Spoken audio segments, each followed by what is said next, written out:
Hello everyone, Roy here with another video, and today I'm going to be changing the oil again on the 2023 Kia Sportage SX. If you remember, last time was the first oil change, so that was the 8,000 mile. This is the 16,000 mile. And as you can see, we're at 15,957, so almost perfect there on the mileage.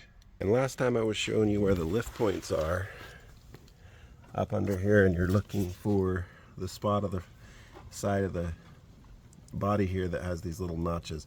You're safe to lift in between these little notches because there's not hardly any structural stuff under there. It's all aluminum and or part of the body or plastic. But this time I decided to utilize the ramps. All right, and these are the tools you're going to need. You got to have a 27 millimeter. This is for the housing for the oil filter. You need a 17 millimeter for the oil plug itself. You need a 10 millimeter for the bolts around the skid plate. You need an 8 millimeter hex for the bolt, that's the nut that's going to drain out the oil filter, and then one of these plastic tools for removing the little rivets. So this is the plate you got to remove, the plastic cover. If you notice, it's got an oil symbol on it, and there's 6 bolts. 1, 2, 3. Don't forget this one clear over here on the side that's kind of dipped in. 4, 5, 6, and then you got 4 or 5 of these little plastic guys. Okay, so Amazon finally got filters. We're trying this one. There's the model number S11914 EcoGuard. So inside the kit, you're going to have an O-ring for the oil filter. You're going to have a new plug for the oil filter housing, and you're going to have a new washer for the drain plug. And this little note says, hey, if we supplied a ring, you should probably use it. Basically what it says. And then here's your oil filter cartridge. A couple of noteworthy things about this ring: there's a little tab to pull it out, and then there's always a little notch. And I believe the notch, I don't know if you can see it very well, there's a notch. Some of them have a little dip right here, but it just to keep it from buckling when it goes in and or as it sits there. But it does seal off all the way. See, there's nothing on the outside. It will seal off all the way. Even the original one has a notch somewhere. We'll see, because the one on there is from the dealer. So it's a good idea to get your cartridge package opened up and get this little seal ring out before you put your plug back in. And so I'm just gonna add the ring on here. Okay.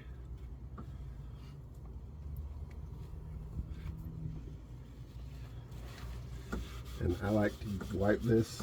It's still kind of dripping, but we're just going to wipe it really good, and then start this by hand. Wipe it some more so there's no drippy drip.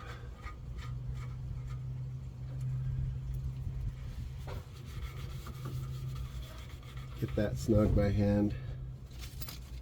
And then again under here we're going to check it. That's loose. This is tightened. And that washer's a crush washer, but you're just going to get her nice and snug. There we go. Alright, so I put the oil plug back in. Now we're positioned over here by this canister. We're going to put our 8 millimeter hex in there. Pull this little plug out. And I got my oil pan positioned and ready. Got it loose so we can do this.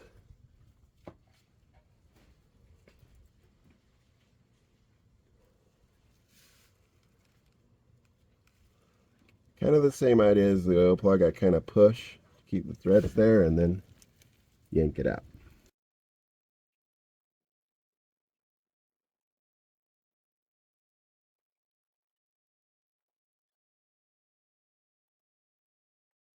Alright, now I'm not going to wait for it to clear completely finish dripping. I'm going to shove this guy back in so I can take the housing off without getting too messy.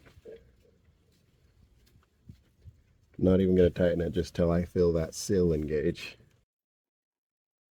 Now we have our big guy. Again, righty-tighty, lefty-loosey.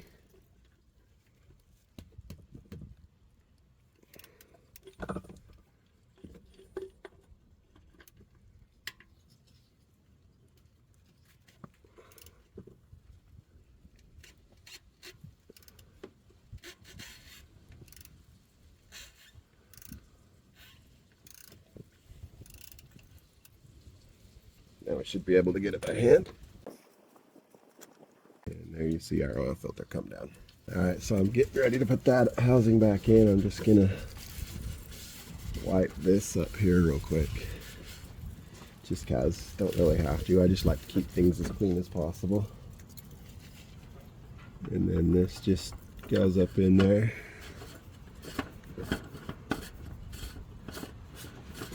You should always do this part by hand until you get it, hand snug.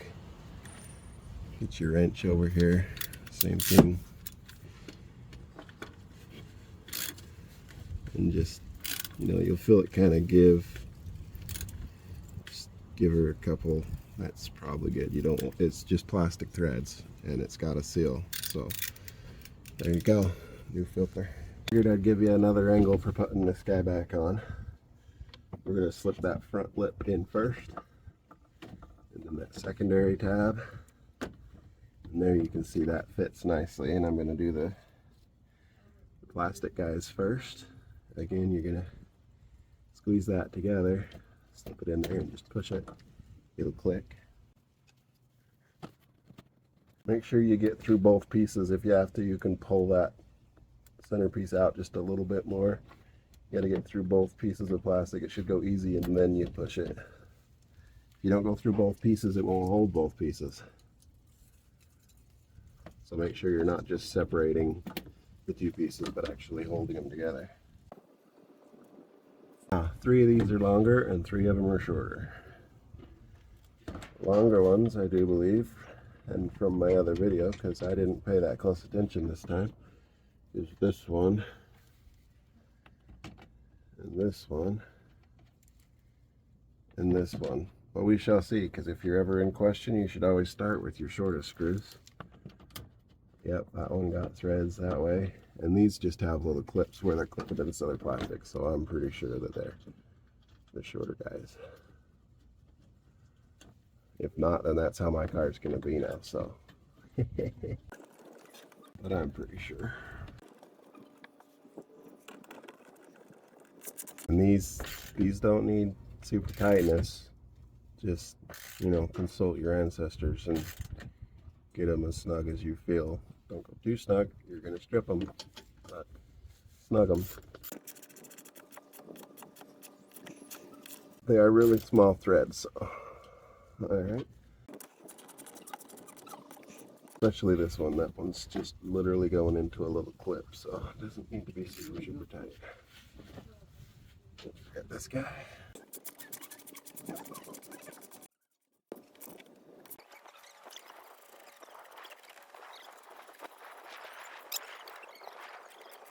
So we got this 12-quart box because it was cheaper than buying the other quarts. And it's 020 Mobil. And then the wife was so kind as to use her kitchen utensils to mark on this cheap $1 pitcher 2 liters and 1 liter. Now the car's capacity is 6.13 quarts or 5.8 liters. So we have 1 liter, 2 liter, and a 0.8 liter. Okay, so here's our first 2 quarts of oil. And I'm using just the top of a 2 liter bottle as a funnel. Now I know I'm pouring from a pitcher, but I'm still using a funnel too, just because this is our first 2 liters. Okay, here comes the next 2 liters of oil. Again, this is OW20 Mobil. Actually got it from Walmart. It was cheaper than Amazon or any of the auto parts stores. Alright, here comes the 5th liter. And then at this point, that's when I'm going to stop, start the car, get her down off of the ramps, and go to a more level surface to check the oil. Okay, so we put the 5 liters in and then drove down to the street here where it's flat to check. And we're going to check it should just be a little bit low, because the capacity is 5.8. And if you can see on this dipstick, there's a great big area. This is the top. You don't ever want to go all the way there. You want to be right in here somewhere. and that's too low. But this right here is called the running range. You always dry your dipstick off before you check it. Pull it out, dry it off, and then stick it all the way back in and pull it all the way back out. And it looks like we're down here about right there on the level, so I'm going to add the other 0.8 and see where it goes. Should be about right where we want it. Alright, here goes our other 0.8 liters. Should be right exactly where we want it on the running range, but we shall see. Just like to keep these seals functioning. I'm actually going to wipe that too. There's a little bit of debris on there. I like that they made those cookie thick. Okay, so again, you're going to pull it all the way out, wipe it off, go all the way back in, pull it all the way out.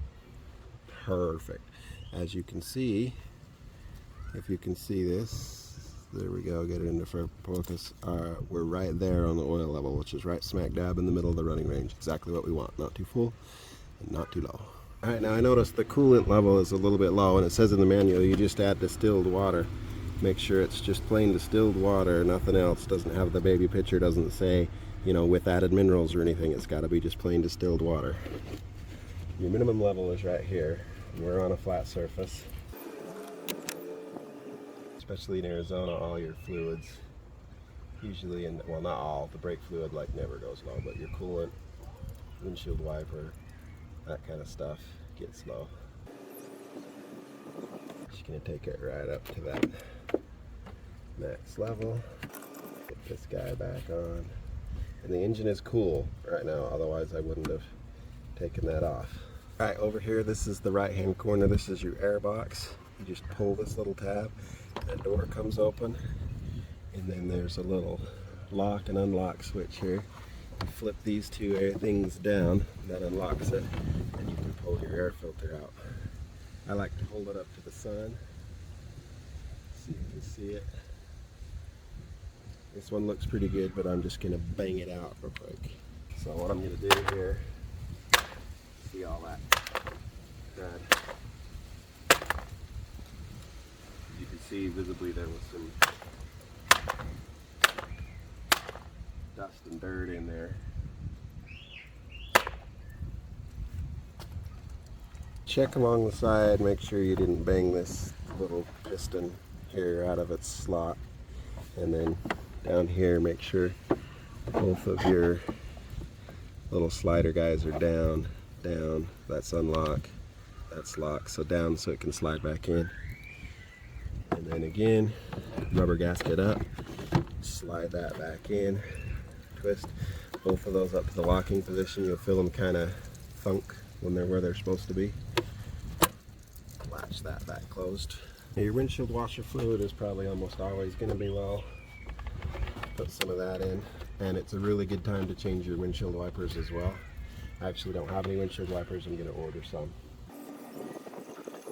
Just kind of watch the tube. If it's clear out, it'll take the whole gallon. Somewhere on there should be a little mark for if it's full or not, but I'm not. So you should just be able to see fluid coming up. Yep, there we go. So I'm just going to say that little ring right there would be your full mark, unless somebody sees one and tells me. And what I mean by that little ring is right here where it changes size. Alright, so I gotta do the air filter cleaner for the air conditioning cleaner, the climate control air filter, and because it's a 16,000 mile service. And it says to open the glove box, remove the stopper, so push in from the sides, I guess is what those arrows are showing me.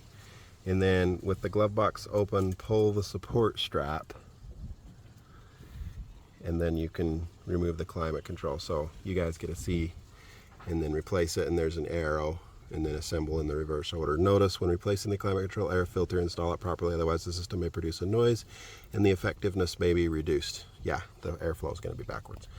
Alright, so you guys get to have a front row seat here to my attempts. See if I can get the tripod to hold still here. At changing the air filter cleaner here. So open the box, remove the stopper,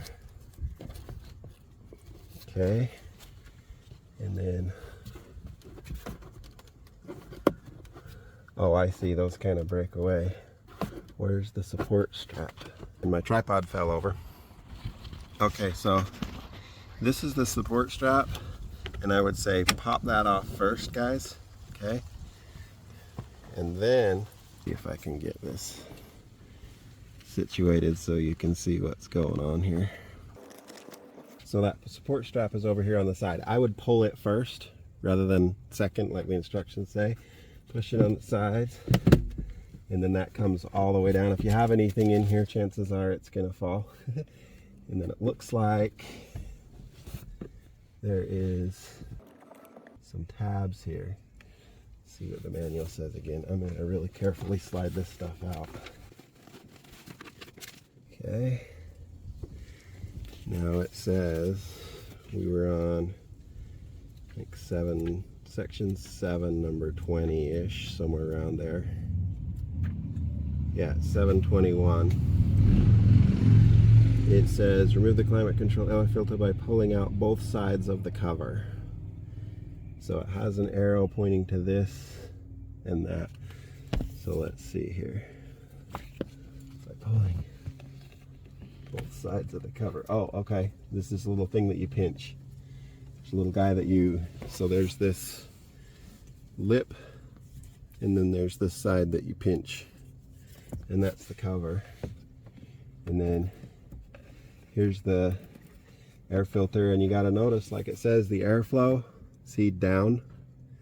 So that's the way we want to install the new one. And here's the new one I got also off Amazon, Pure Flow.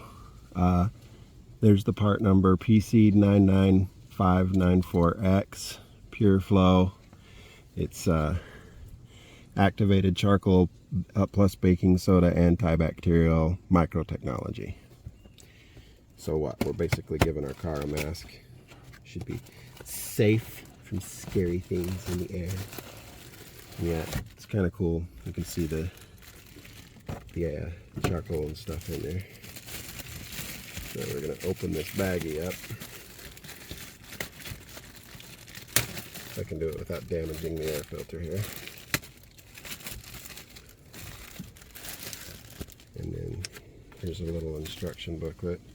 And then you see airflow, same thing. We want it to be down like it was before.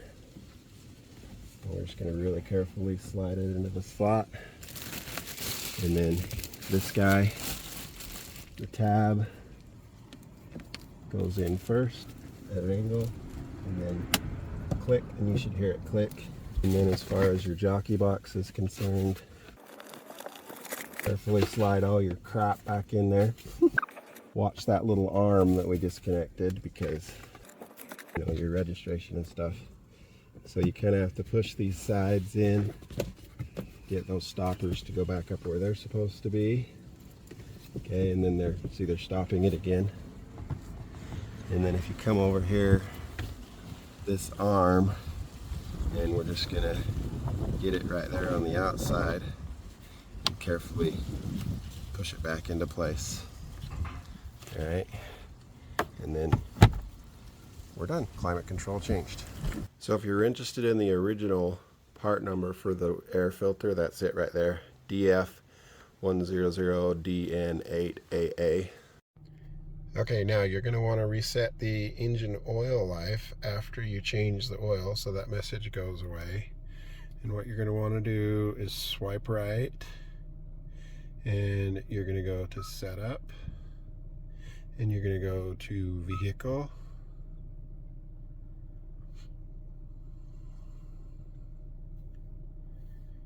and I believe it's under cluster, and then service interval,